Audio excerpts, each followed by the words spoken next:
Wow naman! Pasta sardines? Gutom ka na ba? Tara, kainan na!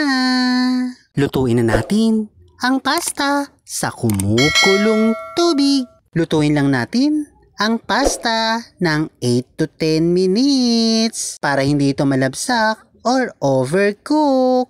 Makalipas ang 10 minuto, luto na ang pasta. I-drain na natin ang pasta habang binubuhusan ng running water para ma-stop ang cooking time. Ito ang aking mga sangkap. Pasta, tomato sauce, sibuyas at bawang, sardinas, asin, paminta at asukal, seasoning powder.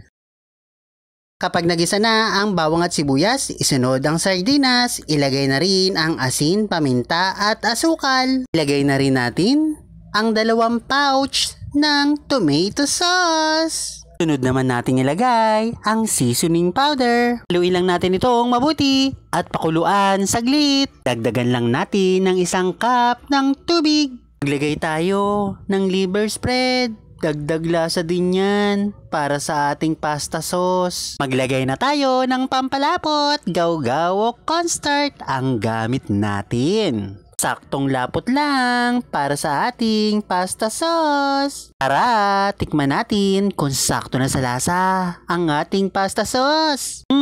Sakto na to kapag nailagay na ang pasta. Pakuluan lang natin ng ilang saglit pa dahil luto naman na ang ating pasta sauce. Nilagyan natin ng spring onion sa ibabaw at toasted garlic. Alam ko na ang nasa isip nyo dahil luto na ang pasta with sardines. Kung nagustuhan mo ang bidyong ito, edi i-follow mo na ako para updated ka lagi kapag may bago akong video. Mag-like, mag-comment at paki-share ng video. Unang subo, syempre sa akin. 2 subo, syempre sa akin pa rin. Yung pangatlong subo, syempre sa inyo naman. Pagsamahin na natin ang pasta sauce at ang pasta para lahat pantay-pantay may sauce ang kanilang pastang kakainin.